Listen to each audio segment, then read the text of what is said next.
और चलिए ठीक है, और किसी का कोई डाउट?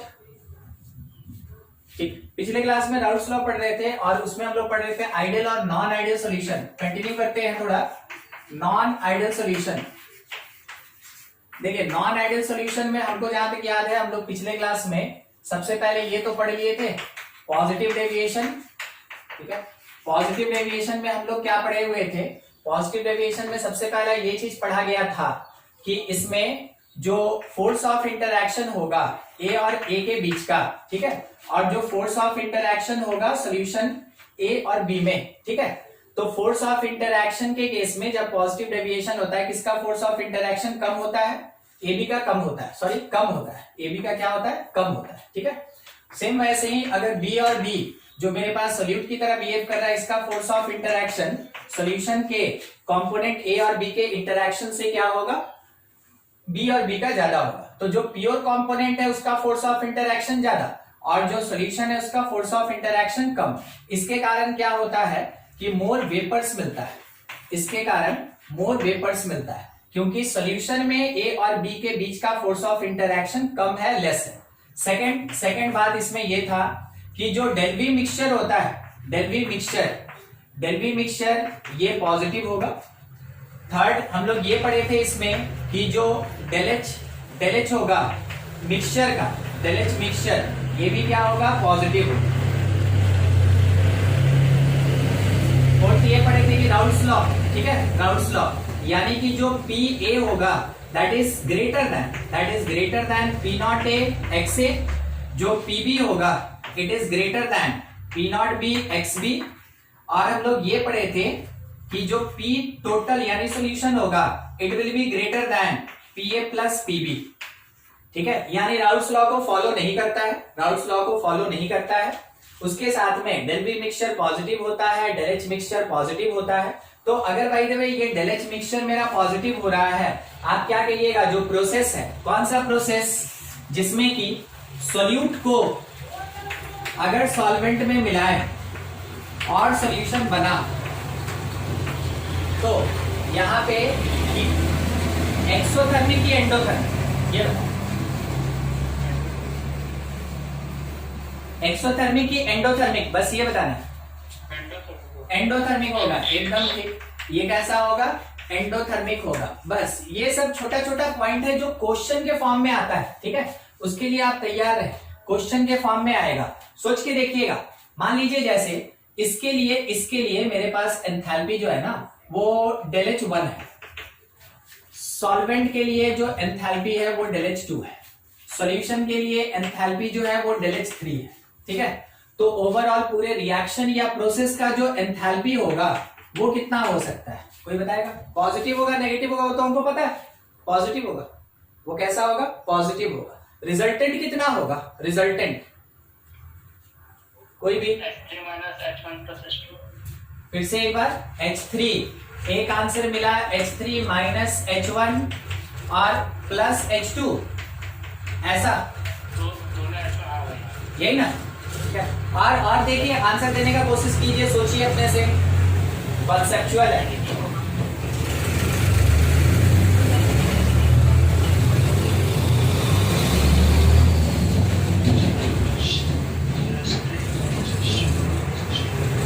एक मिनट सोच के रखिए, लोग चला जाएगा तब फिर बात करेंगे। हाँ चला गया, बोलिए क्या बोल रहे थे? माइनस H1 प्लस H2, यही ना? ये तो हो गया। और किसी का कुछ डिफरेंट या सेम है?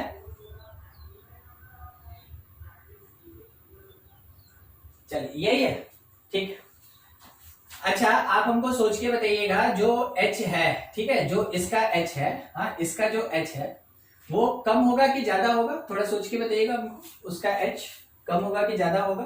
कहीं था ये रहा, ये देख के बताइए ना, ये देख के बताइए।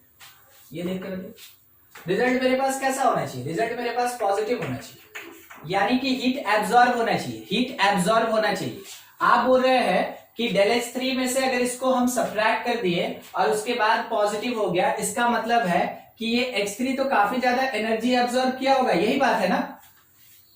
सोचिएगा, मेरे पास सॉल्यूशन एनर्जी बहुत ज्यादा एब्जॉर्ब किया, क्योंकि पूरा प्रोसेस कैसा है, एंडो है, पूरा प्रोसेस कैसा है, एंडो।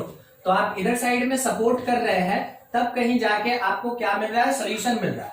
तो इसका मतलब सॉल्यूशन एनर्जी खींचा, और तब कहीं जाके सोल्यूट और सॉल्वेंट ये भी एनर्जी एब्जॉर्ब कर रहा है। अब इसमें से क्वांटिटी जब निकालने का बात आया, तो देखिए एक आंसर हमको इस बेसिस पे दिया गया कि प्रोडक्ट माइनस रिएक्टेंट होगा। एक आंसर हमको इस बेसिस पे दिया गया, ठीक है, ये जो आंसर है वो हमको इसी बेसिस पे दिया गया। मगर आपके सामने एक क्रॉस क्वेश्चन करते हैं कि अगर फोर्स ऑफ इंटरैक्शन ए का ज्यादा है, ए और बी का कम है, वैसे केस में किसका डेल एच ज्यादा होगा, किसका डेल एच कम होगा, सोच के बताइए कोई भी इसके बेसिस पे। रिएक्टेंट का ज्यादा होना चाहिए तब तो। रिएक्टेंट का ज्यादा होना चाहिए, है ना। देखिए हो क्या रहा है ना, समझिएगा। सॉल्यूट है, समझिएगा कुछ ऐसे, सॉल्यूट है और सॉल्वेंट है, यानी कि रिएक्टेंट्स है, रिएक्टेंट्स है। ये रिएक्टेंट्स जब हीट को एब्जॉर्ब किया, तब कहीं जाके मेरा प्रोडक्ट प्रोवाइड किया, तब कहीं जाके मेरा प्रोडक्ट प्रोवाइड किया। तो हम क्या बोलते हैं कि जो डेल एच होगा वो पॉजिटिव होगा। ऑब्वियस सी बात है, इस हीट को ये तभी एब्जॉर्ब करेगा जब इसका फोर्स ऑफ इंटरैक्शन ज्यादा होगा। तो यहां पे ये जो डेल एच लिखा हुआ, ये तो पर्टिकुलर सॉल्यूट और सॉल्वेंट का लिखा है ना, लाइक फॉर्मेशन, ठीक है, फॉर्मेशन, डेल एच कौन, फॉर्मेशन, एंथैल्पी ऑफ फॉर्मेशन। तो अगर फॉर्मेशन दिया तो उसको इस हीट से कोई मतलब नहीं। तो अभी अभी जो बात बोले कि इधर का मोर इंटरैक्शन है, मोर फोर्स ऑफ इंटरैक्शन है, तो इसको तोड़ने के लिए हीट दिए, तब कहीं जाके प्रोडक्ट बना, और प्रोडक्ट जब बना तो ए और बी आपस में जुड़ा, तो कुछ हीट निकाला होगा और बाकी हीट एब्जॉर्ब करके रख लिया, कुछ हीट बाहर निकाला होगा और बाकी हीट एब्जॉर्ब करके रख लिया। वही हीट जो ये रिलीज कर रहा है और एब्जॉर्ब कर रहा है, तो एब्जॉर्ब्ड अमाउंट ज्यादा है, इस कारण से पूरा डेल एच रिएक्शन क्या होगा, पॉजिटिव होगा। समझे क्या इस बात को, क्योंकि इसका फोर्स ऑफ इंटरैक्शन ज्यादा है, तो इसके बॉन्ड को ब्रेक करने के लिए हीट एब्जॉर्ब होगा by the reactants. Reactant heat absorb कर लिया, उसके बाद प्रोडक्ट बना, तो ये कुछ अमाउंट में हीट रिलीज भी किया, तो जितना एब्जॉर्ब किया था उससे कम रिलीज किया, इस कारण से मेरा जो डेल एच है वो पॉजिटिव होगा। और नेट रिजल्ट हम यहाँ पे क्या बोल रहे हैं कि पूरा रिएक्शन मेरा एंडोथर्मिक रिएक्शन है, ठीक है। तो आप ये जो एक्सप्रेशन दिए थे, ये एकदम सही, ठीक है, ये एक्सप्रेशन एकदम सही है, ध्यान रखिएगा, ठीक है, क्योंकि रिएक्टेंट हीट एब्जॉर्ब किया था और ये प्रोडक्ट हीट रिलीज कर रहा है। ओवरऑल मेरे पास एब्जॉर्ब्ड अमाउंट और रिलीज अमाउंट दोनों ज्यादा है, सॉरी, एब्जॉर्ब्ड अमाउंट ज्यादा है और रिलीज अमाउंट मेरे पास कम है। अब इसके बेसिस पे अगर हम आंसर देना चाहें, तो आपका ये आंसर सही होता, आपका ये आंसर सही होता अगर यहाँ पे मेरे पास क्या रह जाता, यहाँ पे अगर नेगेटिव साइन होता। समझे क्या अभी बोला गया, बोला गया ये ज्यादा एब्जॉर्ब किया तो नेगेटिव क्वांटिटी ज्यादा हो गया ना, और ये कम रिलीज किया तो पॉजिटिव क्वांटिटी क्या हो गया, मेरे पास कम हो गया, ठीक है। तो इन दोनों में से अगर कंपैरिजन करें, ये ज्यादा तो आंसर नेगेटिव, मगर हमको चाहिए कैसा, पॉजिटिव, तो ये प्लस होना चाहिए और ये क्या होना चाहिए, माइनस होना चाहिए, ठीक है। देखिए आंसर कॉन्सेप्चुअली जब कभी भी पूछा जाएगा आपको ऐसे देना पड़ेगा। इसमें कुछ पूछना है पूछ लें। अच्छा ठीक है, उस समय ट्रैक्टर जा रहा था ना, तो हम सुने नहीं थे ना, हम तो बोले आपको कि थोड़ा चल जाने दीजिए उसके बाद बात करते, तो आप फिर बोले ही नहीं। देखिए ये जो पर्टिकुलर पार्ट है जो अभी काम हुआ, उसके लिए जब सॉल्यूट को सॉल्वेंट में मिला के सॉल्यूशन बनाएंगे, तो जो मेरे पास डेल एच रिएक्शन होगा, जो डेल एच रिएक्शन होगा that is equals to del H1 plus H2 और माइनस क्या करेंगे इसमें हम लोग H3, तब कहीं जाके ओवरऑल नेट रिजल्ट हमको इस पर्टिकुलर कंडीशन से जो मिलेगा वो डेल एच मिक्सचर मेरा पॉजिटिव होगा, वो डेल एच मिक्सचर जो होगा वो पॉजिटिव होगा, ठीक है। कॉन्सेप्चुअल क्वेश्चन आपको ऐसे ही मिलेगा, न्यूमेरिकल तो हम लोग करते आ रहे हैं, कॉन्सेप्चुअल क्वेश्चन आपको ऐसा ही मिलेगा। देख ले इसमें से कुछ डाउट है, कहीं कोई कंफ्यूजन है, आप जरूर हमसे बात करें। देखिए सेकंड नंबर है अपने पास negative deviation from ideal behaviour. Negative deviation. तो जैसा बोला गया नेगेटिव डेविएशन इसका मतलब नॉन आइडियल सॉल्यूशन है। इसमें क्या क्या कंडीशन बनता है और कैसे कैसे। पहले बात करें थोड़ा इंटरैक्शन पे, तो फोर्स ऑफ इंटरैक्शन बिटवीन ए और ए बी, सोच के आंसर दीजिए दोनों में से कौन ज्यादा होना चाहिए। नेगेटिव डेविएशन है, नेगेटिव डेविएशन मतलब ज्यादा वेपर की कम वेपर। एक मिनट, नेगेटिव डेविएशन मतलब ज्यादा वेपर की कम वेपर, पहले ये बताइए। कम वेपर, कम वेपर होने का मतलब है ए और बी के बीच का फोर्स काफी स्ट्रांग होगा comparison to A, comparison to A. कौन ज्यादा हो गया, ए बी का इंटरैक्शन ज्यादा हो गया। चलिए ठीक है, यहाँ बी और B less than A B. अब आप आंसर देते चलिएगा, बोलिए डेल बी मिक्सचर क्या होगा। नेगेटिव होगा। नेगेटिव होने का मतलब क्या हो जाता है कि अगर 1 लीटर को 1 लीटर से मिलाए तो वो 2 लीटर नहीं होगा। 1 लीटर से मिलेगा वो 2 लीटर नहीं होगा, 2 लीटर से कम हो जाएगा, 2 लीटर से कम होगा। कब होगा, इसका मतलब ये हुआ 1 + 1 जो है लीटर, ठीक है, ये जो है ये लेस देन 2 लीटर आएगा। ऐसा कॉन्सेप्ट बनेगा, ऐसा कॉन्सेप्ट बनेगा, ठीक है। ये कब हो सकता है, सोचिए तो कब हो सकता है, दिखाते हैं। रिएक्शन होगा। हाँ, सोल्यूट और सॉल्वेंट में स्ट्रॉन्ग बॉन्डिंग हो जाएगा, मतलब कुछ एडिशनल फोर्स आ जाएगा। एग्जांपल देखिए ना, समझेंगे अभी आप, ठीक है। आपका आंसर एकदम सही था कि सोल्यूट और सॉल्वेंट में एक कोई स्ट्रॉन्ग बॉन्डिंग हो जाएगा। चलिए ठीक है, सोच के हमको बताइएगा। आप हाइड्रोजन बॉन्ड पढ़े हुए हैं, एसीटोन, एसीटोन, क्या इन दोनों मॉलिक्यूल के आपस में कोई हाइड्रोजन बॉन्ड होता है? नहीं सर, नहीं होता, ठीक है। यानी हम ये बोलेंगे कि यहाँ पे ये जो मॉलिक्यूल और मॉलिक्यूल है इसके बीच में कोई हाइड्रोजन बॉन्ड नहीं है, नो हाइड्रोजन बॉन्ड। अब ये तो मेरा एक कंपोनेंट हुआ, ये मेरा एक कंपोनेंट हुआ। अब देखिए हम क्या कर रहे हैं कि इसी एसीटोन को, इस एसीटोन को हम मिला के रख दिए CHCl3 के साथ, मींस क्लोरोफॉर्म के साथ, ठीक है। अब सोच के बताइए, क्या इस मॉलिक्यूल और इस मॉलिक्यूल के बीच हाइड्रोजन बॉन्ड बनेगा? बिल्कुल बिल्कुल, हाइड्रोजन बॉन्ड यहाँ पे बनेगा, यहाँ पे एक हाइड्रोजन बॉन्ड बनेगा, ऑक्सीजन हाइड्रोजन के बीच, मिस मॉलिक्यूल मॉलिक्यूल के बीच हाइड्रोजन बॉन्ड बना। तो देखिए प्योर फॉर्म में था तो यहाँ पे कोई फोर्स ऑफ इंटरैक्शन नहीं, वैसे तो लगता है, ठीक है, मगर इतना स्ट्रॉन्ग फोर्स नहीं लग रहा है यहाँ पे। तो क्योंकि प्योर स्टेट का फोर्स ऑफ इंटरैक्शन वीक है, मगर जैसे इसका सॉल्यूशन बना तो एक एडिशनल फोर्स ऑफ इंटरैक्शन आया, यानी कि ए और बी यानी सॉल्यूशन के केस में फोर्स ऑफ बॉन्डिंग जो था, ये जो इंटरैक्शन था ये स्ट्रॉन्ग है, और यहाँ पे एक हाइड्रोजन बॉन्ड फॉर्म हुआ, hydrogen bond form. Hydrogen bond बनने के कारण ये दोनों एक दूसरे के काफी क्लोज आएगा, ये दोनों एक दूसरे के काफी क्लोज आएगा, और क्लोज आएगा तो देखिए क्या होगा। अभी स्टार्टिंग में मेरे पास दो मॉलिक्यूल कुछ ऐसे थोड़े सेपरेशन के साथ है, ठीक है, तो ये अपना एक वॉल्यूम ऑक्युपाई किया।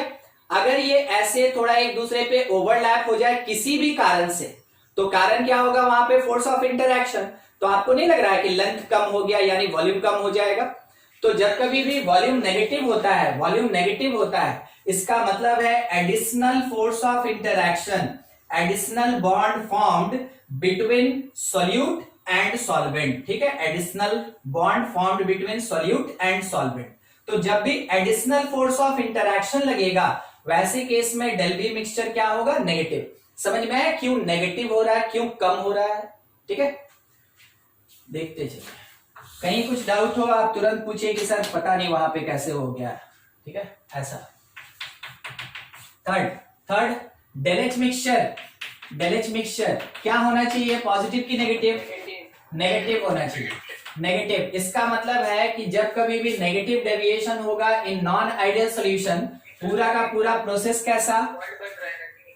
प्रोसेस कैसा? एंडो की एक्सोथर्मिक होगा, ठीक है। यानी आप ये कह सकते हैं जो प्रोसेस ऑफ डिसोल्यूशन है, जब हम लोग सॉल्यूट को सॉल्वेंट में डिसॉल्व करते हैं, जो प्रोसेस ऑफ डिसोल्यूशन है इज एक्सोथर्मिक, ये कैसा होगा, एक्सोथर्मिक प्रोसेस होगा। मतलब कि पूरा का पूरा काम हुआ, पूरा प्रोसेस हुआ, उसके बाद कुछ एडिशनल हीट बाहर भी निकलेगा। ठीक है, एडिशनल हीट बाहर भी निकलेगा। क्यों निकलता है, कोई बताएगा? बॉन्ड बनता सर, इसलिए सर बॉन्ड बन रहा है इसीलिए एनर्जी निकलेगा। और बॉन्ड बन रहा है तो एनर्जी निकलेगा, एकदम ठीक है, क्योंकि वहां पे फोर्स लग रहा है, बॉन्ड बन रहा है, तो इसको ज्यादा स्टेबिलिटी मिल रहा है, इसको ज्यादा स्टेबिलिटी मिल रहा है। अगर इसको ज्यादा स्टेबिलिटी मिल रहा है तो ऑब्वियस सी बात है ये अपना एनर्जी कम करेगा, और अगर अपना एनर्जी कम करेगा तो एनर्जी कम करने का तरीका क्या, एनर्जी बाहर रिलीज करेगा, और रिलीज करेगा तो हम लोग इसको क्या बोलेंगे कि ये एक्सोथर्मिक प्रोसेस। यानी जब कभी भी किसी भी नॉन आइडियल सॉल्यूशन का नेगेटिव डेविएशन होता है राउट्स लॉ से, वो हमेशा एक्सोथर्मिक होता है। ठीक है, तीन चीज। फोर्थ नंबर पॉइंट ये है कि राउट्स लॉ को तो ये फॉलो नहीं करेगा, ये राउट्स लॉ को फॉलो नहीं करेगा, does not follow routes law, ये इसको तो फॉलो नहीं करेगा, ये बात हमको पता है। तो फिर रिलेशन क्या होगा, रिलेशन ये होगा कि जब हम पी ए का कंपैरिजन करेंगे पी नॉट ए एक्स ए से, आपको क्या लगता है कौन ज्यादा कौन कम? पी ए कम होगा, पी ए कम होगा। पी ए का मतलब हमको बताइएगा थ्योरेटिकल वैल्यू की ऑब्जर्व्ड वैल्यू?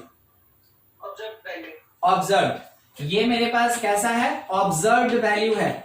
तो जो मेरे पास एग्जैक्टली ऑब्जर्व्ड वैल्यू मिलेगा, वो जो थ्योरेटिकल वैल्यू होता है, जो थ्योरेटिकल कैलकुलेशन होता है, ये थ्योरेटिकल वैल्यू है, थ्योरेटिकल वैल्यू से कम होता है, थ्योरेटिकल वैल्यू से कम होगा। सेम ऐसे ही हम लोग बी के लिए भी बोल सकते हैं कि वो P not B X B से छोटा होगा। यही चीज हम सॉल्यूशन के लिए बोल सकते हैं कि सॉल्यूशन का जो ऑब्जर्व्ड प्रेशर होगा वो ए और बी के सम से क्या होगा, कम होगा। तो हमको यहाँ पे ना एक चीज ऐसे लिखना चाहिए, हमको एक चीज ऐसे लिखना चाहिए कि P S is less than P not A X A plus P not B X B. ठीक है, इससे ये कैसा आएगा, कम आएगा। अच्छा, यहां पे ज्यादा वेपर बन रहा था कि कम वेपर बन रहा था? कम वेपर, ज्यादा वेपर बने। यहां पे ज्यादा वेपर बनेगा, मतलब क्या हुआ ना कि सॉल्यूट या कोई एक लिक्विड है, ठीक है, ए और ए एक लिक्विड है, ए बी सॉल्यूशन है, ठीक है, दोनों लिक्विड का मिक्सचर है। तो ए उतना वेपर नहीं क्रिएट करेगा जितना कि ए बी क्रिएट करेगा, बी अकेला उतना वेपर नहीं क्रिएट करेगा जितना कि ए बी क्रिएट करेगा। मतलब आप एक कंटेनर में लेके चले हैं केवल ए बंद है, एक कंटेनर में लेके चले हैं केवल बी बंद है, ठीक है, और यहां पे आप लेके चले हैं ए बी यानी सॉल्यूशन है। तो ये हुआ प्योर फॉर्म, ये है प्योर फॉर्म। किसका प्योर फॉर्म है, सॉल्यूट का और सॉल्वेंट का, जबकि दोनों लिक्विड और दोनों वोलेटाइल है। ठीक है, ध्यान रखिएगा, तभी वेपर प्रेशर का बात होगा। यहां कुछ इसका वेपर बना तो प्रेशर क्रिएट, यहां वेपर बना कुछ प्रेशर क्रिएट, इस प्लेस पे भी वेपर बनेगा और प्रेशर क्रिएट। तो आपको क्या लगता है ज्यादा वेपर किसमें होगा, प्योर फॉर्म में कि सॉल्यूशन में? तो सॉल्यूशन कंटेन मोर वेपर्स, और अगर ये ज्यादा वेपर कंटेन करेगा इन दोनों के कंपैरिजन में, तो ऑब्वियस सी बात है यहाँ पे ज्यादा वेपर प्रेशर होगा, यहाँ पे मोर वेपर प्रेशर होगा। ठीक है, तो कॉन्सेप्ट सब चल रहा है ना, जितना भी बात बोला गया सबका बेसिक ये, सबका बेसिक ये, जितना भी बात हुआ सबका बेसिक ये है, फोर्स ऑफ इंटरैक्शन। देख लें, कहीं कुछ डाउट है तो पूछा जाए, नहीं तो आप इसको नोट करें, आगे बढ़े।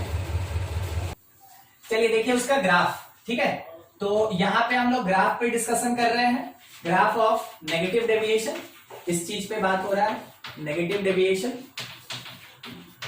तो हम लोग देखे हुए थे कि अगर आइडियल सॉल्यूशन होता है तो स्ट्रेट लाइन बनता है। इधर साइड में हम लोग वैरी कराते हैं किसको, एक्स को, यानी मोल फ्रैक्शन। इधर वेरिएशन किस चीज का होता है, पार्शियल प्रेशर पी का होता है। यहाँ पे स्टार्टिंग पॉइंट में मान लीजिए जैसे ए के लिए हम लोग क्वांटिटी क्या लेके चले, मैक्सिमम, बी का मोल फ्रैक्शन 0। किसी एक पर्टिकुलर पॉइंट पे आगे बढ़ के ए धीरे धीरे डिक्रीज कर गया तो ए का मोल फ्रैक्शन 0, और उसी जगह पे तब बी का मोल फ्रैक्शन कितना, 1। अगर हम ए को सॉल्वेंट और बी को सॉल्यूट बोले तो इस वाले स्टेज पे ओनली ए प्रेजेंट है, ओनली ए प्रेजेंट है। इस स्टेज पे ओनली बी प्रेजेंट है, तो बी के कारण प्रेशर यहां, ठीक है, बी के कारण यहां पे pressure something P not B, A के कारण यहां पे प्रेशर, ठीक है, समथिंग पी नॉट ए, ठीक है। अब होना क्या चाहिए था कि बी का प्रेशर धीरे धीरे इंक्रीज करना था, क्योंकि मोल फ्रैक्शन इंक्रीज कर रहा है अकॉर्डिंग टू राउल्ट्स लॉ। ए का प्रेशर ऐसे लीनियरली डिक्रीज करना चाहिए था अकॉर्डिंग टू राउल्ट्स लॉ, ठीक है। मगर नेगेटिव डेविएशन होने के कारण क्या होगा, ये कर्व बना के जाएगा और नीचे से कर्व बना के जाएगा, ठीक है। लोअर साइड का ये थोड़ा पैराबोलिक पाथ लेके जाएगा। ए भी क्या करेगा, अपने मेन पोजीशन से नीचे की तरफ मूव करके पैराबोलिक पाथ बनाएगा। इसी को बोलते हैं हम लोग नेगेटिव डेविएशन, क्योंकि अपने मीन से कम है। तो जो सॉल्यूशन का होगा वो कुछ ऐसा होगा, सॉल्यूशन का ऐसा होना चाहिए था आइडियल बिहेवियर, मगर एग्जैक्टली ये जाएगा कैसे, तो ये भी ऐसे नीचे की तरफ कर्व बना के जाएगा, ठीक है, थोड़ा नीचे की तरफ कर्व बना। तो हम लोग ये कह सकते हैं कि ये जो ग्राफ है ना, ये जो ग्राफ है ये पीएस का है। ये जो ग्राफ आ रहा है ये किसके लिए आ रहा है, ए का, तो ये पीए है। और ये जो ग्राफ ऊपर की तरफ जा रहा है ये ग्राफ किसके लिए है, पी बी के लिए है। थोड़ा सोच के बताइएगा हमको, ए और बी में से कौन ज्यादा वोलेटाइल जैसा है उसके हिसाब से। ये ज्यादा वोलेटाइल, ए ज्यादा वोलेटाइल होगा, यस सर। ठीक है, एक आंसर ए ज्यादा वोलेटाइल। और कोई,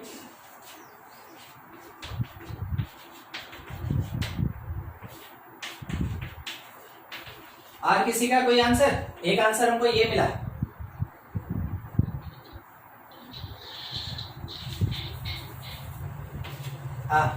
और किसी का कोई आंसर? यही बोले थे ना उमंग, ए ज्यादा वोलेटाइल बोले थे ना, तो फोर्स ऑफ इंटरएक्शन तो कम हो, ठीक है। और किसी का आंसर अगर यही है तो ठीक है, नहीं तो अगर किसी का और आंसर हो रहा है तो भी आप बोल सकते हैं। देखिए, ए का प्योर स्टेट में प्रेशर ज्यादा है, ये वाला पॉइंट इससे तो ऊपर ही है ना, तो ए का प्योर स्टेट में प्रेशर ज्यादा है, बी का प्योर स्टेट में कंपैरिजन टू ए कम है, कंपैरिजन टू ए कम है। इसका मतलब ए और ए के बीच का जो फोर्स ऑफ इंटरएक्शन है वो बी के फोर्स ऑफ इंटरएक्शन से कम है। अगर फोर्स ऑफ इंटरएक्शन ए का कम हुआ तो ये ज्यादा वेपर देगा, यानी ज्यादा इसका वेपर प्रेशर होगा। और अगर फोर्स ऑफ इंटरएक्शन ज्यादा हो गया तो ये कम वेपर देगा, इस कारण से कम वेपर प्रेशर भी होगा, ठीक है। ये ग्राफ हो गया नेगेटिव डेविएशन से रिलेटेड।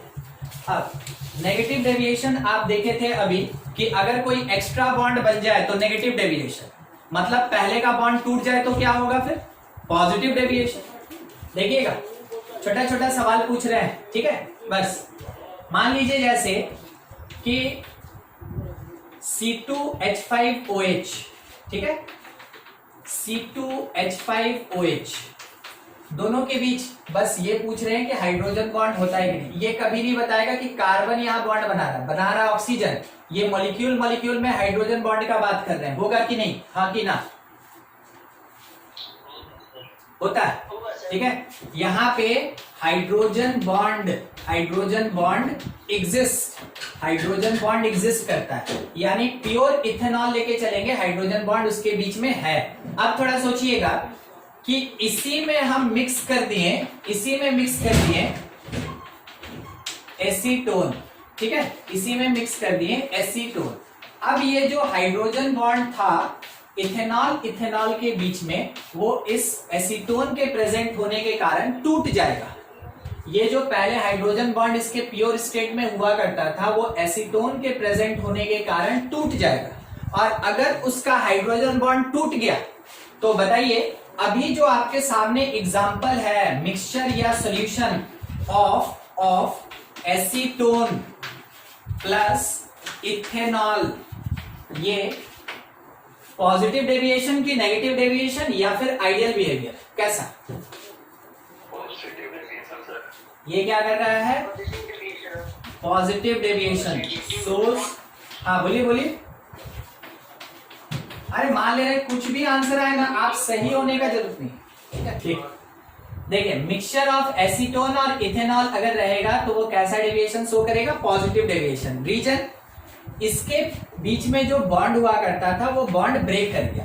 तो अगर बॉन्ड ब्रेक करता है तो पॉजिटिव डेविएशन, और अगर न्यू बॉन्ड फॉर्म होता है बिटवीन मॉलिक्यूल्स तो वो नेगेटिव डेविएशन। ठीक है, तो आप ये कंक्लूजन की तरह ले सकते हैं, इफ न्यू बॉन्ड्स या फिर फोर्स ऑफ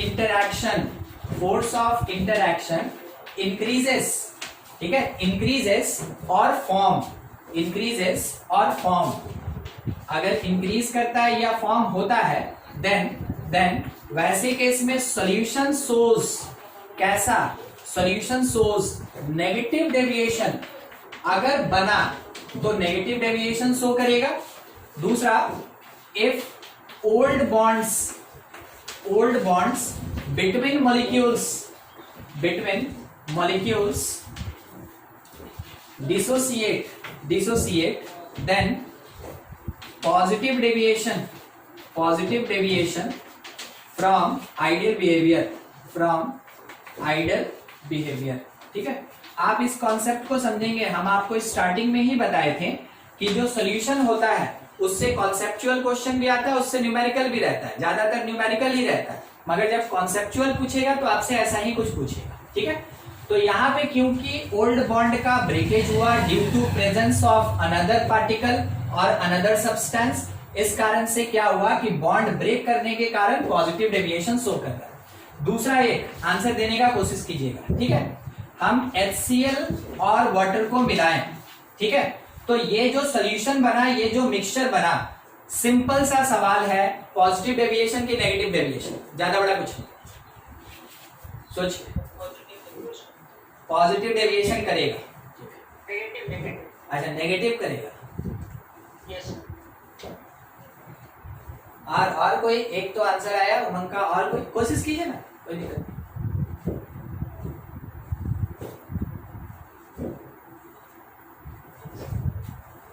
देखिए क्या हो रहा है, बताइए कोशिश। अच्छा, और अरे आंसर क्या होगा, गलत होगा, होने दीजिए ना, तभी तो डिस्कस होगा, तो आपको पता चलेगा कि हाँ क्यों मेरा गलती हुआ। थोड़ी ना आपको ऐसा बोल रहे हैं कि हाँ आपका पैसा ले ले, ठीक है, आप सीधा आंसर दे दीजिए। क्या होगा, HCl आयंस में टूट जाएगा। हाँ ठीक है, टूट जाने के बाद आंसर ठीक दे रहे हैं, बस बोलिए ना। हाँ, HCl और H2O जब मिलेगा तो ये नेगेटिव डेविएशन शो करेगा, देखिए पूरा एक्सप्लेन करके हमको आंसर दे दिया गया। ठीक है, होगा क्या ना कि मान लीजिए अगर क्लोरीन है तो वो क्लोराइड आयन में टूटेगा। अब इसके चारों ओर सराउंडेड कौन हो जाएगा, H2O, ऐसे, ये OHH, ये ऐसे सराउंडेड हो जाएगा। ठीक है, ये इस टाइप से ऐसे सराउंडेड हो जाएगा, और इसका मतलब क्या हो गया कि H2O और HCl के बीच नए बॉन्ड का फॉर्मेशन हो गया, और क्योंकि न्यू बॉन्ड फॉर्म हुआ इस कारण से यहाँ नेगेटिव डेविएशन, क्योंकि न्यू बॉन्ड्स का फॉर्मेशन हो रहा है, न्यू बॉन्ड्स गेट फॉर्म्ड, और क्योंकि नए बॉन्ड का फॉर्मेशन हो रहा है इस कारण से HCl H2O का जो सॉल्यूशन होगा वो क्या शो करेगा, नेगेटिव डेविएशन शो करेगा। ठीक है, देख लीजिए किसी को कुछ कंफ्यूजन है तो पूछा जाए। ये केवल क्लोरीन के साथ नहीं होगा, ये जो है ना वो Na+ के साथ भी होगा। ठीक है, देखिए आप अभी जो बात बोले ना हमसे कि बॉन्ड टूट रहा है, ये H और Cl को जब आप वाटर में डालिएगा, ठीक है, तो इसका डाई इलेक्ट्रिक कांस्टेंट है जो इसको ब्रेक कर रहा है, और अगर कोई भी एक इलेक्ट्रोलाइट है, जब तक ब्रेक नहीं करेगा तब तक डिसॉल्व कैसे होगा,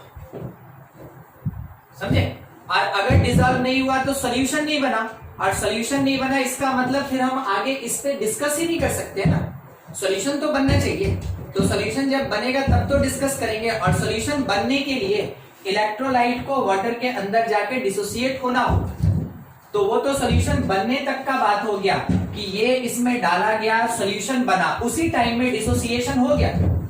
अब सॉल्यूशन बनने के बाद वो नेगेटिव डेविएशन या पॉजिटिव डेविएशन क्या करेगा वो हम लोग यहां डिस्कस कर रहे हैं। ठीक है, क्लियर हुआ? Yes sir. चलो ठीक, और किसी का कुछ डाउट तो पूछा जाए, नहीं तो आप इसको नोट करें, आगे बढ़ा जाए।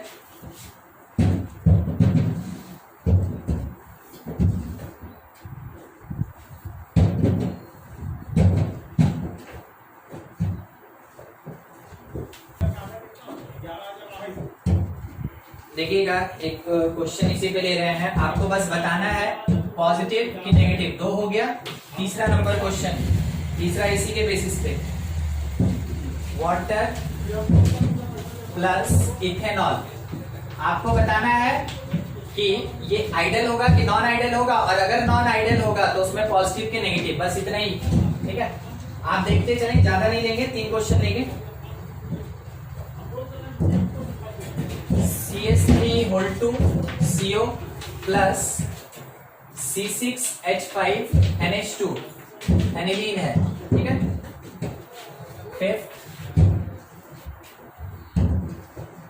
CCl4 प्लस एसीटोन है CH3 CO, बस इतना बताना है आपको। ठीक है, आइडियल की नॉन आइडियल, और अगर नॉन आइडियल हो रहा है तो उसमें पॉजिटिव की नेगेटिव, बस थोड़ा सोच के आप आंसर देने का कोशिश कीजिए, अपने से एनालाइज कीजिए, आंसर बताइए, फिर हम एक्सप्लेन करेंगे। पहला वाला का नेगेटिव, फर्स्ट वाले का नेगेटिव, चलिए फर्स्ट वाले का आंसर आया नेगेटिव, सेकंड का यस सर, पहले वाला का नेगेटिव। ठीक है,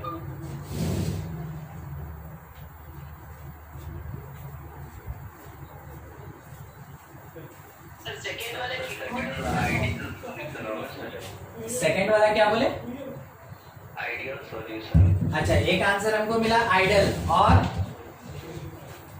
आप अपना आंसर दीजिए। ठीक है, दूसरे का चिंता ना करें, आप डिस्कशन अभी हुआ नहीं है, आपको जो लगता है आप एनालाइज कीजिए, जितना बताया गया आपको जो समझ में आता है वो आंसर दीजिए। ठीक है, और ऐसा नहीं कि इन दोनों का आंसर हो गया तो बस वही आंसर हो गया, आप इन दोनों के बारे में भी अपना बता सकते हैं कि मेरा क्या है आंसर। ठीक है, अभी डिस्कस नहीं किए।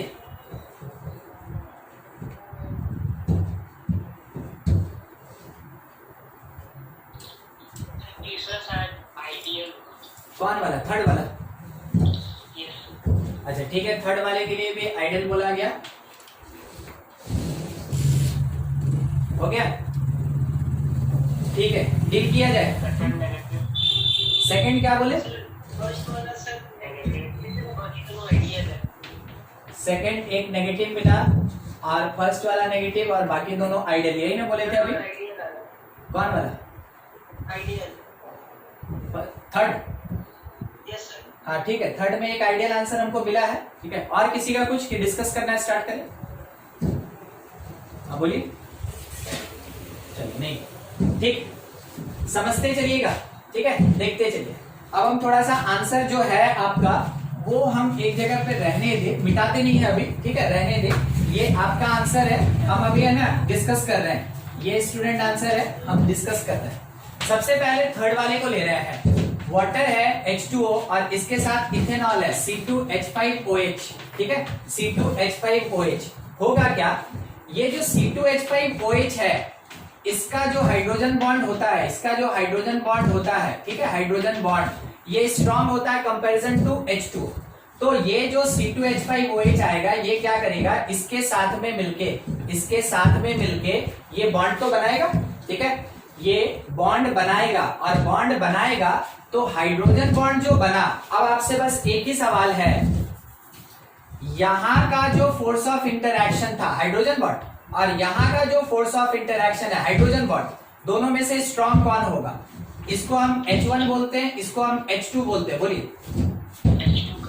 H2 स्ट्रॉन्ग होगा, ये स्ट्रॉन्ग होगा, यानी कि प्योर स्टेट में स्ट्रॉन्ग था, मगर जैसे वो अपने सॉल्यूशन फॉर्म में आया, इसका स्ट्रॉन्गनेस कम हो गया, यानी बॉन्ड का स्ट्रेंथ कम हो गया। अगर बॉन्ड का स्ट्रेंथ कम हो गया, इसका मतलब हम शायद ये कह रहे हैं कि AB is less then AA। हम यही ना कह रहे हैं, अपने प्योर स्टेट में स्ट्रेंथ ज्यादा था, और जैसे ये सॉल्यूशन बनाया, इसके बॉन्ड का स्ट्रेंथ कम हो गया, वही हाइड्रोजन बॉन्ड मगर स्ट्रेंथ कम हो गया। अगर कम हो गया वैसे केस में अब आप क्या कहना चाहेंगे यहाँ पे कि ये जो सोल्यूशन बना इन दोनों को मिला के, ये जो सोल्यूशन बना इन दोनों को मिला के वो कैसा डेविएशन शो करेगा? Positive deviation.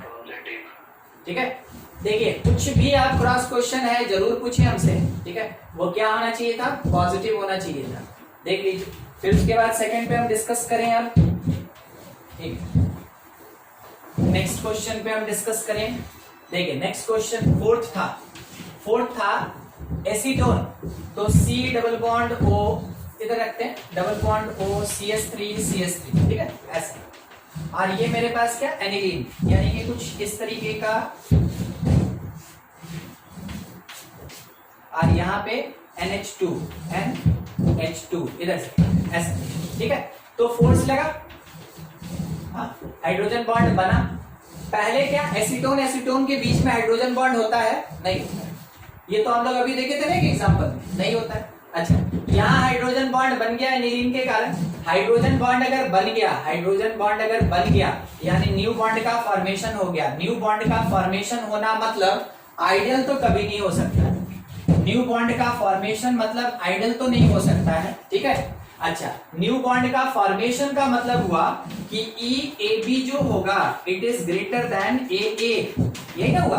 नया बॉन्ड बना मतलब A और B के बीच का जो स्ट्रेंथ है वो AA के कंपैरिजन में ज्यादा होगा। तो सॉल्यूशन के बॉन्ड का स्ट्रेंथ ज्यादा हो गया, तो ये कैसा डेविएशन शो करेगा?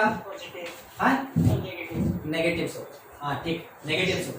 चलिए ठीक, नेक्स्ट वाले फिफ्थ नंबर पे आए। CCl4 किधर लगाए? इधर Cl और यहाँ पे Cl, ठीक है। उसके साथ में acetone C double bond O, यहाँ पे CH3, यहाँ पे CH3, ठीक है। बोलिए वर्ड बनेगा कुछ? नहीं सर। एक तो यहाँ पे ये नॉन पोलर है, ठीक है, ये नॉन पोलर है, ये पता ना, ये नॉन पोलर है, ठीक है। ये वाला नॉन पोलर है, ये वाला भी कैसा? नॉन पोलर है, ठीक है।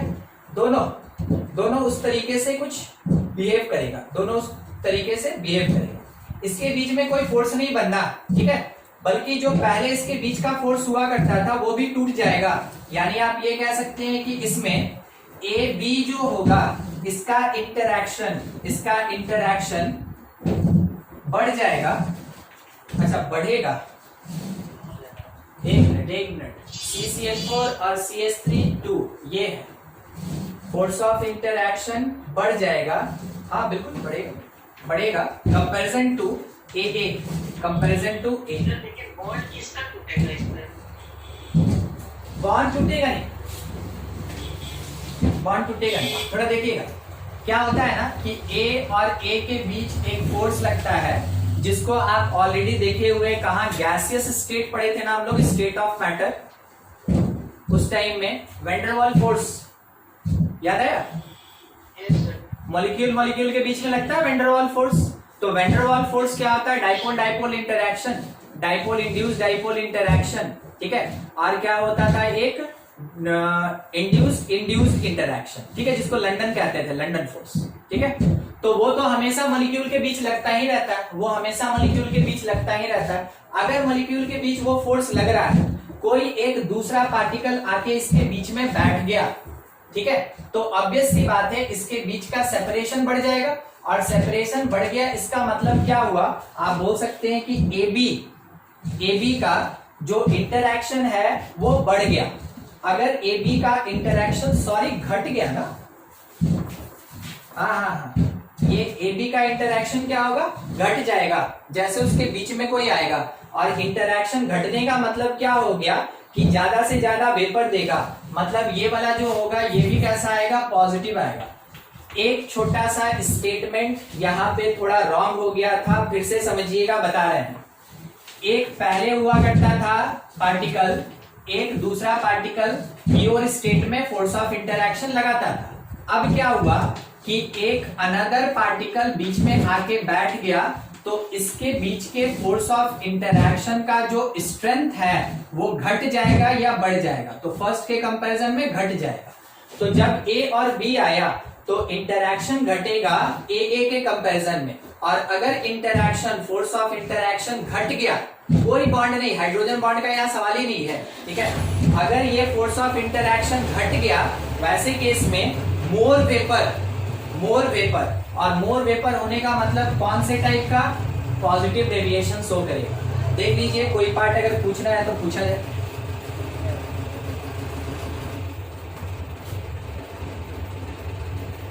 हो गया,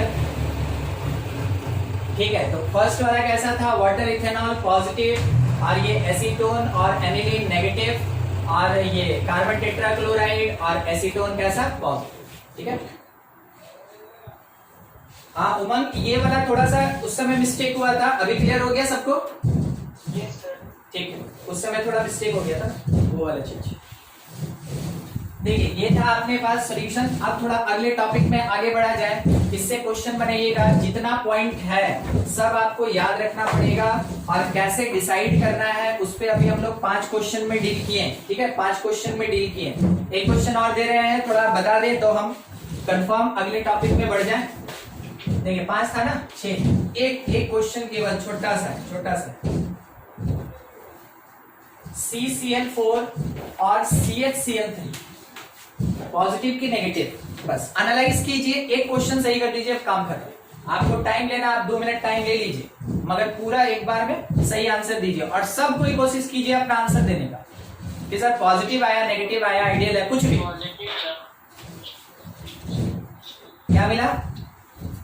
पॉजिटिव। चलिए, एक आंसर पॉजिटिव, 2, 3 आंसर पॉजिटिव मिला। और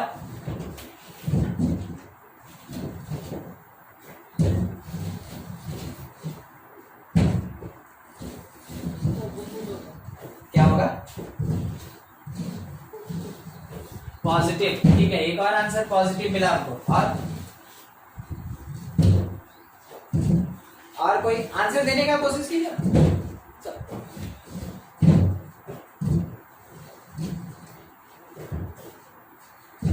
ठीक है, कोई एक्सप्लेन करेगा? जितना आंसर आया उसमें से कोई एक्सप्लेन करेगा? सर CH3 जो है वो पोलर मॉलिक्यूल है। हाँ, तो डाइपोल होगा, उसका ग्रुप मॉलिक्यूल। हाँ, वो बीच में आके बॉन्ड मतलब अरे तो तोड़ देगा। हाँ, बहुत बढ़िया, एकदम से, ठीक है। ये जो CHCl3 है, ठीक है, और ये जो CHCl3 है, ये क्या होगा, थोड़ा पोलर नेचर का होगा, तो इसके बीच में फोर्स ऑफ इंटरैक्शन काम करेगा, ठीक है। फोर्स ऑफ इंटरैक्शन काम करेगा। अच्छा, जैसे इसके बीच में आके बैठा एक नॉन पोलर, ठीक है। CHCl3 है, इसके बीच में आके बैठ गया एक नॉन पोलर CCl4, तो वो क्या करेगा, इसके फोर्स ऑफ इंटरैक्शन को थोड़ा सा कम कर देगा, ठीक है। तो आप कह सकते हैं less interaction, force of interaction less होगा। कहने का मतलब है जो AB है और जो मेरे पास AA है, ठीक है, इसमें से पहले फोर्स ज्यादा हुआ करता था, अब कम हो गया। तो क्योंकि ये कम हो गया, इस कारण से डेविएशन कैसा होगा, पॉजिटिव डेविएशन होगा, ठीक है। सबका आंसर एकदम करेक्ट, आप सही आंसर दिए। आगे देखा जाए।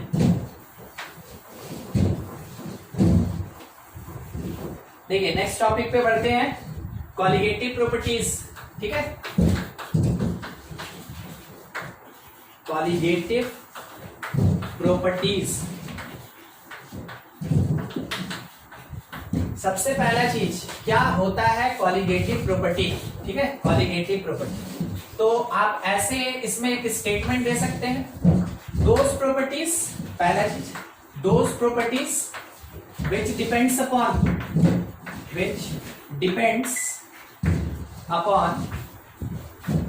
number of particles,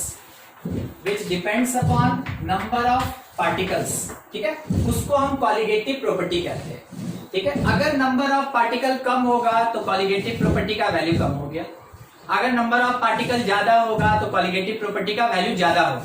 तो नंबर ऑफ पार्टिकल अगर बोल रहे हैं तो इसका मतलब है वो उसके मास से रिलेटेड, नॉट मोलर मास, वो उसके मास से रिलेटेड, वो उसके मोल से रिलेटेड, वो उसके मोल फ्रैक्शन से रिलेटेड, ठीक है। तो जब भी नंबर ऑफ पार्टिकल का बात बोला गया इसका मतलब है कंसंट्रेशन पे डिपेंड कर रहा है, इसका मतलब मोल फ्रैक्शन पे डिपेंड कर रहा है, इसका मतलब नंबर ऑफ मोल्स पे डिपेंड कर रहा है। तो कौन सा प्रॉपर्टी, जो प्रॉपर्टी नंबर ऑफ पार्टिकल्स पे डिपेंड करेगा उसको हम कॉलिगेटिव प्रॉपर्टी कहते हैं। दूसरा एक और चीज का ध्यान रखेंगे आपको तो ये दिखाना होगा कि जो भी कॉलिगेटिव प्रॉपर्टी है it is proportional to number of moles. आपको ये दिखाना होगा जो कॉलिगेटिव प्रॉपर्टी है it is proportional to the mass of solute. आपको ये दिखाना होगा कि जो कॉलिगेटिव प्रॉपर्टी है it is inversely proportional to molar mass of solute. ठीक है, तो देखिए हम लोग को जब भी कॉलिगेटिव प्रॉपर्टी का बात करना होगा, किसी भी प्रॉपर्टी सॉल्यूशन के किसी भी प्रॉपर्टी को अगर बोला गया कि ये कॉलिगेटिव है कि नहीं चेक करके बताइए, हम क्या चेक करेंगे कि वो प्रॉपर्टी नंबर ऑफ मोल्स के साथ डायरेक्टली प्रोपोर्शनल है कि नहीं, या फिर मास के साथ डायरेक्टली प्रोपोर्शनल है कि नहीं, और मोलर मास के साथ इनवर्सली प्रोपोर्शनल है कि नहीं। अगर आप इसको और इसको देखें ना तो सब एक से मिलता जुलता होगा। Colligative property proportional to number of moles proportional to the mass of solute by molar mass of solute. तो आप ये कहेंगे यहीं से दो लाइन निकल रहा है कि जो कॉलिगेटिव प्रॉपर्टी है it is proportional to the mass, और जो कॉलिगेटिव प्रॉपर्टी है it is inversely proportional to the molar mass. ठीक है, तो मेनली हम लोग को ये चीज चेक करके दिखाना होता है कि जो भी प्रॉपर्टी बोला गया सॉल्यूशन का अगर वो कॉलिगेटिव है कि नहीं है, तो जो मोलर मास है सॉल्यूट का उसके साथ इनवर्सली प्रोपोर्शनल हो, नंबर ऑफ मोल्स के साथ डायरेक्टली प्रोपोर्शनल हो, उसी को कॉलिगेटिव प्रॉपर्टी कहते हैं। ठीक है, तो ध्यान रखेंगे आप, कॉलिगेटिव प्रॉपर्टी सॉल्यूशन का वो प्रॉपर्टीज होता है जो डायरेक्टली डिपेंड करता है number of particles. Number of particle बढ़ेगा कॉलिगेटिव प्रॉपर्टी का वैल्यू बढ़ेगा, नंबर ऑफ पार्टिकल्स घटेगा कॉलिगेटिव प्रॉपर्टी का वैल्यू घटेगा। यानी डायरेक्टली डिपेंड कर गया नंबर ऑफ मोल्स पे, डायरेक्टली डिपेंड कर गया मास ऑफ सोल्यूट पे, मगर इनवर्सली डिपेंड कर रहा है मोलर मास ऑफ सोल्यूट पे। आपको इस चीज का ध्यान रखना है। ठीक है, अभी देखिए एग्जाम्पल के लिए हम एक क्वेश्चन ले रहे हैं, so that relative lowering in vapour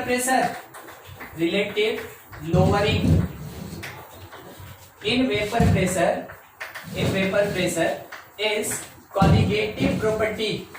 वो एक कॉलिगेटिव प्रॉपर्टी है, ये थोड़ा शो करके दिखाइए।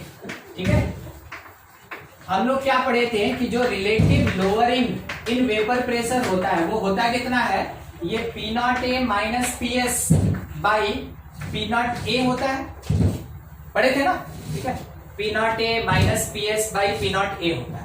अच्छा, ये भी पढ़े थे कि ये जो होता है वो मोल फ्रैक्शन ऑफ सोल्यूट के बराबर होता है, तो ये है मेरा relative lowering in vapour pressure. तो हम ये कह सकते हैं कि relative lowering in vapour pressure that is equals to mole fraction of B यानी number of moles of B by number of moles of E। आपको याद है डाइल्यूटेड सॉल्यूशन में हम लोग क्या करते थे कि इग्नोर करते थे ना number of moles of B को। नहीं याद है आपको, नहीं याद है। अगर डाइल्यूटेड सॉल्यूशन है तो number of moles of A is much greater than B, तो वैसे केस में जो मोल फ्रैक्शन ऑफ B होता है उसको हम लोग क्या लिखते थे कि it is mole fraction of B number of moles of B number of moles of A और B। तो इसको इग्नोर करते थे और इसको हम लोग क्या लिखते थे NB बाई NA। आपको इतना याद रखना होगा ना जो पिछले क्लास में पढ़े। तो relative lowering in vapour pressure is NB by NA। यहाँ in vapour pressure directly proportional to number of moles of B, सही कि नहीं है? तो relative lowering in vapour pressure directly depends upon number of moles of solute. पहला काम मेरा खत्म। दूसरा और देख ले, relative lowering in vapour pressure is proportional to mass of solute by molar mass of solute. हमको बस इतना दिखाना था कि relative lowering in vapour pressure inversely proportional to molar mass of solute. अगर हम ये चीज चेक करके दिखा देते हैं तो हम ये कह सकते हैं इन दोनों के बेसिस पे हम इतना कह सकते हैं कि जो relative lowering in vapour pressure है इज कॉलिगेटिव प्रॉपर्टी। वो क्या है? एक कॉलिगेटिव प्रॉपर्टी। तो अगर कभी ऐसा क्वेश्चन आया कि शो करके दिखाइए कि relative lowering in vapour pressure या आइदर कुछ भी जो हम लोग आगे पढ़ने वाले हैं अभी, ठीक है, वो एक कॉलिगेटिव प्रॉपर्टी है, तो आपको बस यही दिखाना है कि वो directly proportional to number of moles, वो directly proportional to number of moles of solute होगा और वो inversely proportional to molar mass of solute होगा। ये कंडीशन आप फुलफिल करके दिखा दिए, इसका मतलब वो कॉलिगेटिव प्रॉपर्टी है। ठीक है, नोट करेंगे फिर आगे बढ़ा जाए। कुछ डाउट तो पूछिए। केमिकल बॉन्डिंग, ज्यादातर आपको आंसर वही देता है सब चीज, तो आपको बार बार वो चीज रिपीट करना चाहिए। हर एक चैप्टर में से जो भी आपको पॉइंट खुद से याद आ जाए उसको आपको जरूर एक बार लिखना चाहिए और बाद में देखना चाहिए कि क्या बताया गया था। उससे क्या होता है ना, आपका खुद का कॉन्सेप्ट और ज्यादा क्रिएट होता है। ठीक है, देखिए ये था relative lowering in vapour pressure, वो एक कॉलिगेटिव प्रॉपर्टी है, ऑलरेडी हम लोग डिस्कस कर चुके हैं। तो अगले कॉलिगेटिव प्रॉपर्टी पे बढ़ते हैं। ठीक है, देखिए नेक्स्ट अपने पास कॉलिगेटिव प्रॉपर्टी जो होता है, पहले लिस्टिंग कर ले उसके बाद आगे बताते हैं। Relative lowering in vapour pressure होता है, दूसरा इलेवेशन इन बॉइलिंग पॉइंट होता है, इलेवेशन इन बॉइलिंग पॉइंट होता है, तीसरा डिप्रेशन इन फ्रीजिंग पॉइंट होता है, फोर्थ जो है ये ऑस्मोटिक प्रेशर होता है, ऑस्मोटिक प्रेशर। ठीक है, चार कॉलिगेटिव प्रॉपर्टी है, चारों हम लोग को डील करना है। फर्स्ट ऑलरेडी हम लोग डील कर चुके हैं, जैसा राउल्ट्स लॉ में वेपर प्रेशर के बारे में पढ़ रहे थे उस समय इससे रिलेटेड हर चीज हो गया था, बस ये कॉलिगेटिव प्रॉपर्टी है वो बताना बाकी रह गया था। नेक्स्ट हम लोग डील करेंगे एलिवेशन इन बॉइलिंग पॉइंट। तो देखिए next second number elevation in boiling point. ठीक है, रिप्रेजेंट करते हैं डेल टीबी से, रिप्रेजेंट करते हैं डेल टीबी से। ठीक है, समझने का कोशिश कीजिएगा। सबसे पहले छोटा सा बात कि डेल टीबी अगर है, डेल टीबी, तो दैट इज इक्वल्स टू, हम यहाँ पे क्या लिख सकते हैं कि T1 माइनस T2 लिख सकते हैं या T2 माइनस T1 लिख सकते हैं। मगर हम इनिशियल और फाइनल में अगर बात करें तो ऑब्वियस सी बात है हम इसको फाइनल माइनस इनिशियल लिखेंगे। ठीक है, final temperature minus initial temperature. कौन सा टेम्परेचर? Boiling point. कौन सा टेम्परेचर? Boiling point. यानी कि मेरे पास प्योर सॉल्वेंट था, मेरे पास प्योर सॉल्वेंट था और इसके लिए बॉइलिंग पॉइंट था Ti। ठीक है, इनिशियल। फिर उसके बाद इस सॉल्वेंट के अंदर सॉल्यूट मिला तो मेरा एक सॉल्यूशन बनके तैयार हो गया। इस सॉल्वेंट में सॉल्यूट मिला है तो सॉल्यूशन बनके तैयार हो गया। सॉल्यूशन का जो बॉइलिंग पॉइंट है वो मेरे पास T फाइनल है। ठीक है, तो T फाइनल क्या बता रहा है? सॉल्यूशन का बॉइलिंग पॉइंट। T इनिशियल क्या बता रहा है आपको? प्योर सॉल्वेंट का बॉइलिंग पॉइंट। अगर 1-2 भी बोले हम, 1-2 भी बोले तो इसका मतलब भी वही होगा कि 1 मतलब प्योर सॉल्वेंट और 2 का मतलब क्या हो गया? सॉल्यूशन का बॉइलिंग पॉइंट रहेगा, ये बॉइलिंग पॉइंट। तो डेल टीबी कुछ इसके बराबर होता है। अगर रिक्वायरमेंट होगा तो फाइनल टेम्परेचर आप जब निकालेंगे, यानी final boiling point of solution निकालेंगे, तो आप ये भी कह सकते हैं कि boiling point of pure solvent plus elevation in boiling point plus elevation in boiling point provide boiling point of solution. अब बॉइलिंग पॉइंट या बॉइलिंग टेम्परेचर क्या होता है उसको आप समझे कि हम लोग बॉइलिंग टेम्परेचर या बॉइलिंग पॉइंट किसको कहते हैं। तो boiling point is a particular temperature where vapor pressure get equal to atmospheric pressure। जब ये एटमॉस्फेरिक प्रेशर के बराबर हो जाता है उस टाइम में जो टेम्परेचर होगा उसी को हम लोग क्या बोलेंगे? बॉइलिंग पॉइंट कहते हैं। ठीक है, हम लोग के पास जनरल तौर पे जो एनवायरनमेंट का प्रेशर है वो कितना है 180 है। तो जब आप पानी गर्म करते हैं, आप नीचे से टेम्परेचर दे रहे हैं, हीट दे रहे हैं, धीरे धीरे क्या हो रहा है, हीट दे रहे हैं, टेम्परेचर राइज कर रहा है, हीट दे रहे हैं, टेम्परेचर राइज कर रहा है, उसके कारण जो वेपर्स बन रहा है उसका वेपर प्रेशर होगा। वो वेपर प्रेशर अगर 1 atm हो गया तो मेरा लिक्विड बॉयल करना स्टार्ट हो जाता है। तो बॉइलिंग पॉइंट वो पर्टिकुलर टेम्परेचर है जिसपे कि वेपर प्रेशर, सॉल्यूशन का जो वेपर प्रेशर है या लिक्विड का जो वेपर प्रेशर है वो एटमॉस्फेरिक प्रेशर के इक्वल होता है। तो जैसे आप किसी भी गुड्स को लगा के अगर वेपर प्रेशर को एटमॉस्फेरिक प्रेशर के बराबर कर दें, वो क्या होगा, लिक्विड बॉयल करना स्टार्ट कर जाएगा। ठीक है, जब आप हिल पे जाते हैं तो हिल में बताइए आपको कम टेम्परेचर में बॉयल करता है कि ज्यादा टेम्परेचर में बॉयल करता है? कोई भी ज्यादा टेम्परेचर पे बॉयल करता है। अच्छा ठीक, सुनिए, मान लीजिए जैसे हिल पे अगर गए तो प्रेशर जो होगा एटमॉस्फेरिक प्रेशर वो 1 atm से कम होगा कि ज्यादा होगा? ज्यादा होगा। अच्छा तो कोई जल्दी कर जाता है, कम होगा। सोच के बोलिए ना। अरे कभी आप मान लेने ऊपर गए तो प्रेशर बढ़ता है कि घटता है? प्रेशर बढ़ता है। प्रेशर घटता है ना? Yes sir. हाँ नहीं, अच्छा तो हिल पे जाने पे क्या होता है? सर हम लोग पीवी इक्वल टू एनआरटी लगा देंगे। पीवी इक्वल्स टू एनआरटी लगा देंगे। बोलिए हिल पे जाने पे क्या होता है? अंदर वाला प्रेशर ज्यादा बिल्कुल निकल देना। अरे दोस्त, प्रेशर घट जाता है। वही ना बात हम अभी समझा रहे हैं। तो बैठे हुए आप लेके उसको कि प्रेशर बढ़ता है, हिल पे जाएंगे तो प्रेशर घटता है ना? हाँ, प्रेशर जो है वो यहाँ पे कम होता है और जो अपना सी लेवल है वहां पे मैक्सिमम होता है। ठीक है, वहां पे मैक्सिमम होता है और बीच में अपना 1 atm चलता रहता है। सी लेवल पे प्रेशर मैक्सिमम होता है, हिल टॉप पे प्रेशर कम होता है। ठीक है, तो अगर यहाँ प्रेशर कम है तो उसको अचीव करने के लिए हमको कम टेम्परेचर देना होगा। ठीक है, और अगर नीचे में मेरा प्रेशर ज्यादा है तो उसको अचीव करने के लिए हमको ज्यादा टेम्परेचर देना होगा। तो ज्यादा हीट कंजम्पशन कहाँ पे होगा? सी लेवल पे होगा कि हिल के टॉप पे होगा? नीचे होगा सी लेवल।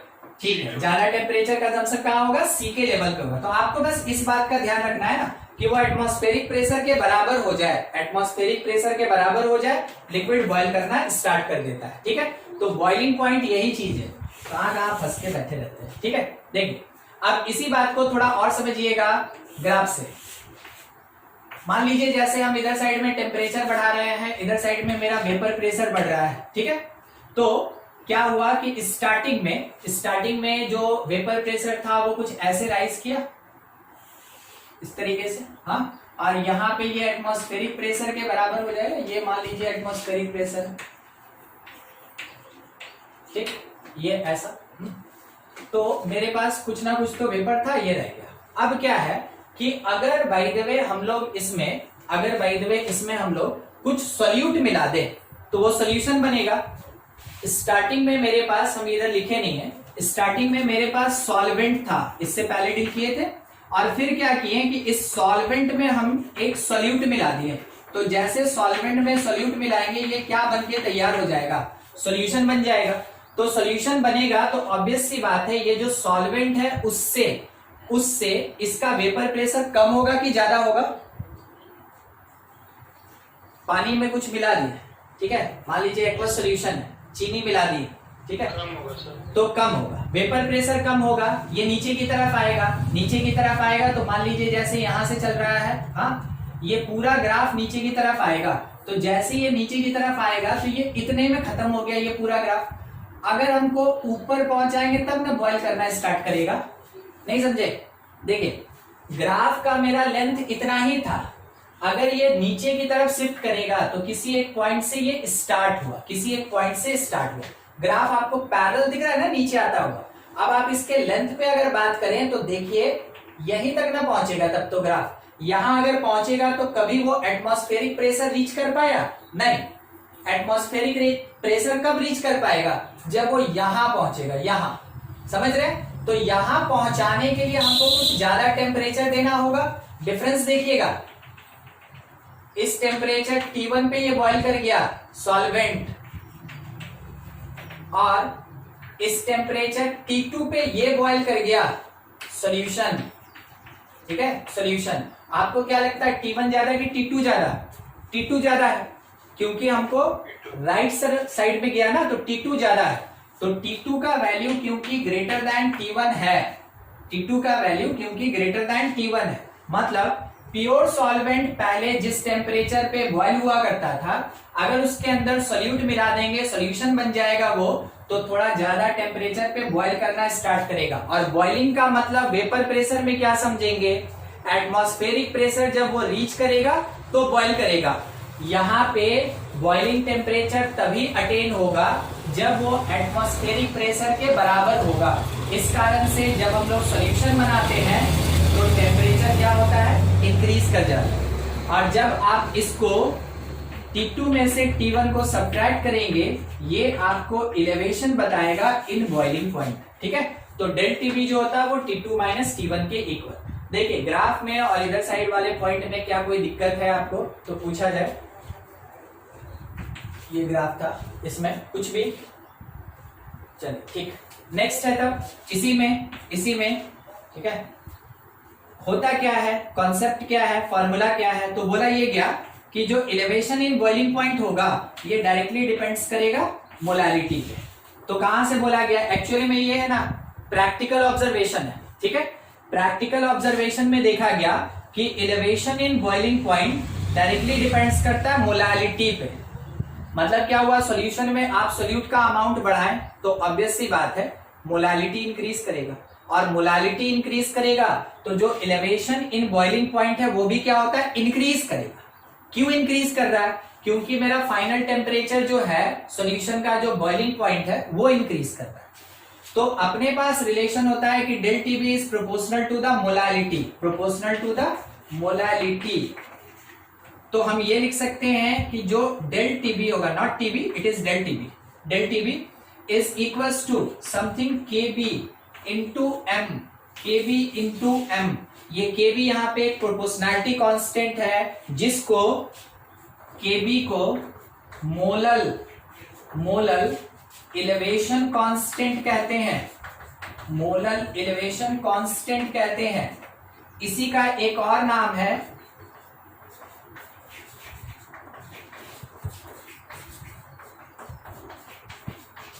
इब्यूलियोस्कोपिक कांस्टेंट, इसी का एक और नाम है EBU, EBULLIOSCOPIC, इब्यूलियोस्कोपिक कांस्टेंट। तो मोलर इलेवेशन कांस्टेंट या इब्यूलियोस्कोपिक कांस्टेंट ये केबी को रिप्रेजेंट करता है, और केबी यहाँ पे कौन है, एक प्रोपोर्शनैलिटी कांस्टेंट है in case of molar elevation, in case of elevation in boiling point, इसको हम लोग मोलर इलेवेशन कांस्टेंट कहते हैं। ठीक है, तो केबी ये है, थोड़ा इतना नोट करें आप, उसके बाद आगे बढ़ा जाए। फॉर्मूला ये है इलेवेशन के लिए, और यही काम देगा न्यूमेरिकल्स बनाने में खास करके। एबिलिटी क्या है, EBULLIOSCOPIC,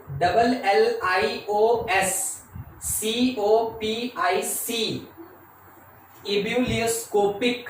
ठीक है, अच्छे से प्रोनाउंस करेंगे, इब्यूलियोस्कोपिक कांस्टेंट। हो गया, हटाएं इसको। Yes sir.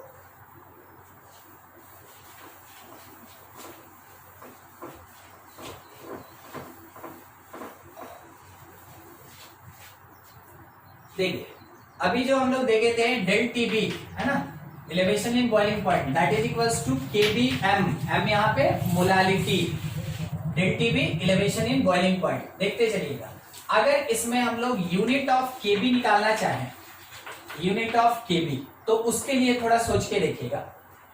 अगर हम मोलालिटी 1 ले लें, 1 मोलालिटी का मतलब क्या हो गया, 1 मोलालिटी का मतलब क्या है, number of moles of solute 1, उसके साथ में मास ऑफ सॉल्वेंट भी कितना 1 kg। तो जब 1 kg सॉल्वेंट में 1 मोल सोल्यूट का प्रेजेंट होगा, वैसे केस में मोलालिटी कितना हो जाएगा 1, मोलालिटी हो जाएगा 1। और जैसे मोलालिटी 1 हुआ, if molality is equals to 1, तो वैसे केस में डेल टीबी किसके इक्वल हो जाएगा, केबी के इक्वल हो जाएगा। डेल टीबी किसके इक्वल हो जाएगा, केबी के इक्वल हो जाएगा। तो अभी हम ये कह सकते हैं कि KB is rise in temperature, rise in boiling point, rise in temperature या rise in boiling point when molality of solution is 1, ठीक है, जब सॉल्यूशन का मोलालिटी 1 होता है। अब देखिए, क्योंकि मेरे पास ये पहले से था कि डेल टीबी जो है वो kbm है, तो थोड़ा हम kb के लिए अगर एक्सप्रेस करें तो डेल टीबी बाई एम होगा। kb को लिख सकते हैं del TB by M molality. अच्छा, अब देखिए जैसा हम बात कर रहे थे यूनिट के लिए, ठीक है, यूनिट के लिए, तो यूनिट ऑफ kb, अब final declaration unit of kb that is equals to temperature है तो बेसिकली केल्विन में लेके चलेंगे, और बाई मोलालिटी का यूनिट क्या होता है, मोल पर केजी। तो ये नीचे है तो आप क्या बोल सकते हैं, पर मोल केजी, ठीक है। क्या कहा जा सकता है, केल्विन पर मोल केजी या केल्विन केजी पर मोल आप कह सकते हैं, केल्विन केजी पर मोल। ये किसके लिए मिल रहा है हम लोग को, जो इबेलोस्कोपिक कांस्टेंट था, जो मोलर इलेवेशन कांस्टेंट था, उसका यूनिट ये होता है। और यहाँ पे अपने पास डेफिनेशन मिल गया कि kb क्या होता है, तो kb is change in boiling point when molality of solution is 1, molality of solution is 1।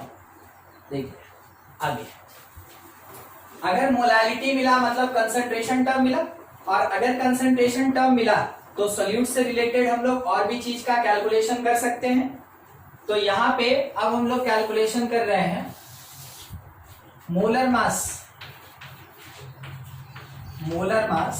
Of solute का, मोलर मास ऑफ सॉल्यूट। तो देखिए del TB that is equals to KB into molality. तो जो del TB होगा it is equals to KB, और molality के जगह क्या लिखेंगे, mass of solute multiplied by 1000, division में अपने पास क्या होता है, molar mass of solute multiplied by mass of solvent in KG. Molality means तो यही ना, मोलालिटी मतलब यही होगा, ठीक है। तो मोलर मास ऑफ, एक मिनट, ये ग्राम, मास ऑफ सॉल्वेंट किसमें, ग्राम में, तब तो ऊपर 1000 आए। अब क्या करना है कि हमको ऐसे एडजस्ट कर देना है कि हम वैल्यू किसका निकाल लें, मोलर मास निकाल लें, किसका, सोल्यूट का, यानी ये कैलकुलेट करना है। बस इसको इधर भेजिए, इसको नीचे भेजिए। तो molar mass of solute that is equals to KB mass of solute multiplied by 1000, और डिवीजन में कौन आया, del TB multiplied by the mass of solvent in gram. तो ऐसे हम मोलर मास कैलकुलेट कर सकते हैं, किसका, सोल्यूट का, मोलर मास ऑफ सोल्यूट। चलिए एक और चीज का ध्यान रखेंगे कि केबी जो होता है, हाँ ध्यान रखने वाली चीज है, जो केबी होता है इसका अपना एक इंडिपेंडेंट फॉर्मूला होता है। जो भी केबी होगा वो हमेशा सॉल्वेंट के लिए सेम होता है। एक पर्टिकुलर सॉल्वेंट का केबी हमेशा सेम होता है, मगर वो डिफरेंट सॉल्यूशन में वैरी ना करे, इसलिए एक फॉर्मूला है। एक मिनट देखना ना, तो वीडियो कहाँ ले गया, अबे वीडियो ऑफ कर दीजिए, हाँ ठीक है। देखिए केबी जो है, केबी, इसके लिए फॉर्मूला क्या एग्जिस्ट करता है, RTB स्क्वायर, ठीक है, RTB स्क्वायर बाई 1000 LV, ठीक है। ये इसका एक इंडिपेंडेंट फॉर्मूला है कैलकुलेट करने का। एक सॉल्वेंट के लिए क्या, हाँ सब लिखेंगे, ठीक है। एक पर्टिकुलर सॉल्वेंट के लिए केबी का वैल्यू कांस्टेंट होता है, वो डिफरेंट सॉल्यूशन में वैरी नहीं करेगा। आप सोल्यूट का अमाउंट बढ़ाए घटाए कोई मतलब नहीं, वो जो केबी है डिपेंड करता है किसके ऊपर, सॉल्वेंट के ऊपर। देखते चलिएगा क्या है, यहाँ पे हर बात को थोड़ा समझने का कोशिश कीजिएगा। केबी आप जान रहे हैं, आर जो है वो तो गैस कांस्टेंट है, ये गैस कांस्टेंट है और इसका वैल्यू हम लोग 8.314 लेके चलेंगे, ठीक है, वो जूल में होता है जो। अच्छा, इसके साथ जो टीबी है, टीबी ये बॉइलिंग पॉइंट है, ये बॉइलिंग पॉइंट है उस सॉल्वेंट का। एलवी जो है ये लेटेंट हीट है, latent heat of V4 vaporisation, ये लेटेंट हीट ऑफ वेपराइजेशन है, ठीक है। अच्छा, लेटेंट हीट ऑफ वेपराइजेशन है, ये किस में होगा, ये जूल पर ग्राम में होगा, जूल पर ग्राम में।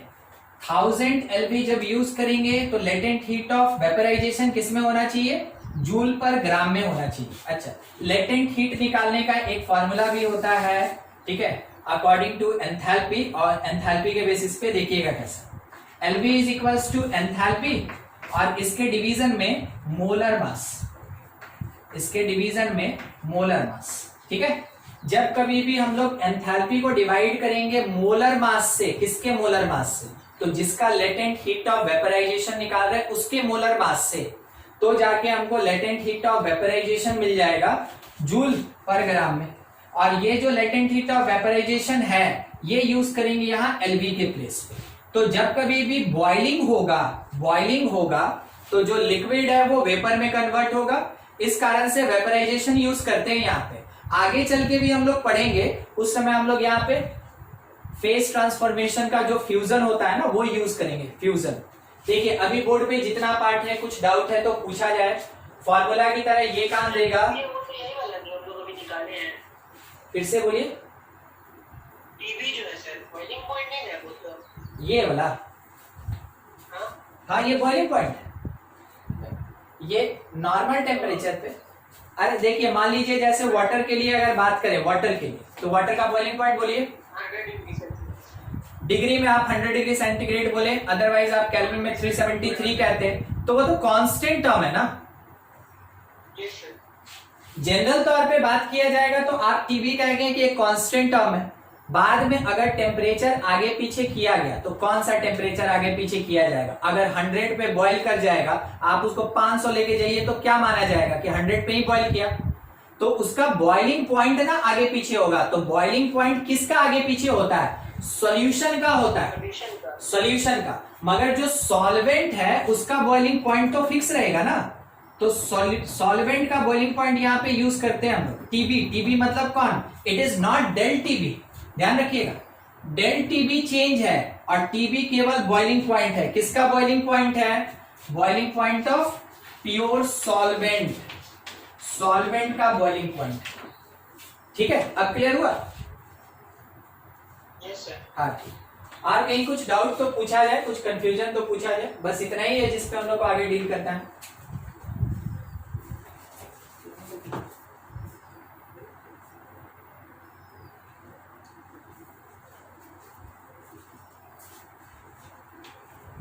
हटाएं इसको, थोड़ा जल्दी जल्दी एक दो क्वेश्चन भी कर लेना।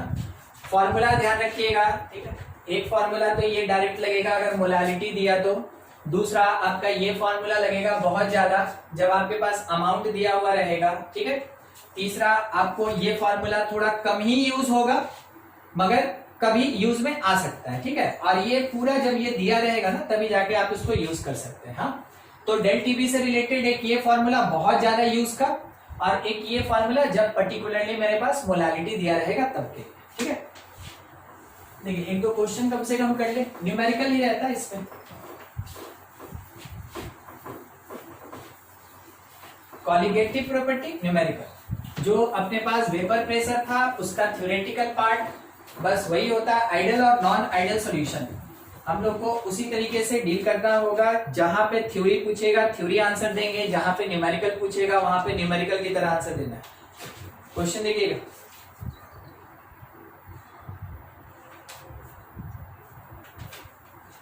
देखिए इसी में क्वेश्चन ऐसा है, aqueous solution of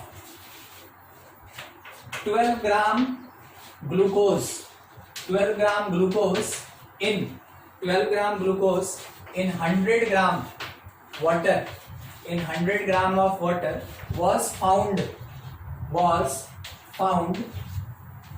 to boil at 100.34 degree centigrade. Calculate molar elevation constant for water. Molar elevation constant for water यानी के भी निकालना है, जबकि मोलर मास हम लोग को ग्लूकोज का दिया हुआ है, इट इज C6H12O6। ठीक है, अगर नहीं भी देता तो हम लोग निकाल लेते हैं, क्वेश्चन में वैसे दिया है 180 होगा। ठीक है, तो देखिए क्या दिया, aqua solution of 12 gram glucose. तो आपको ऐसा नहीं लगता है कि ये मास ऑफ सॉल्यूट दिया? ठीक है, 12 ग्राम। दूसरा 100 ग्राम वाटर, तो ये मास ऑफ सॉल्वेंट दे दिया, मास ऑफ सॉल्वेंट 100 ग्राम, ये प्रोवाइडेड। उसके बाद बॉयल एट 100.34 डिग्री सेंटीग्रेड। कोई बताएगा ये क्या है?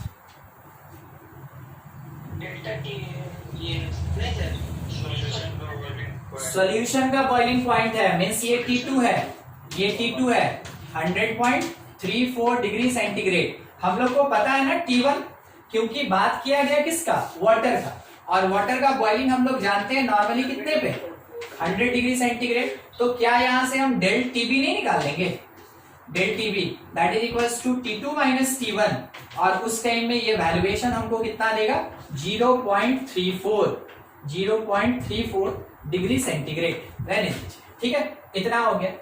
हम लोग को मोलर मास दिया हुआ है, पूछा क्या गया था, के भी पूछा गया था। तो फॉर्मूला यूज करें कि जो डेल टीबी होता है ना, दैट इज इक्वल्स टू के बी इंटू मोलालिटी, और मोलालिटी मतलब मास मल्टीप्लाइड बाई 1000 डिवीजन में मोलर मास ऑफ सॉल्यूट और मास ऑफ सॉल्वेंट, और वो भी किसमें, ग्राम में। अब इसमें से हर चीज हमको पता, बस क्या नहीं पता, केबी। तो केबी सॉल्व करके यहां से निकाल लेना है, नॉर्मल सा चीज है, केबी आपको कैलकुलेट करना है। तो हम लिखते हैं KB is equals to del TB 0.34 multiplied by molar mass 180 mass 100, molar mass 180 mass 100, और इसके डिवीजन में आया मास और 1000। मास ऑफ सॉल्यूट कितना, 12, और इसके साथ में 1000, 1 2 3 कैंसिल हो गया। ठीक है, 6 से 2 टाइम में, 6 से 3 टाइम में, 2 से 0.17, 3 से मल्टीप्लाई करके कितना, 0.51। तो केबी का वैल्यू क्या मिला, 0.51। कोई यूनिट बताएगा? यूनिट, हाँ, केल्विन केजी पर मोल इक्वल्स डिग्री सेंटीग्रेड केजी पर मोल।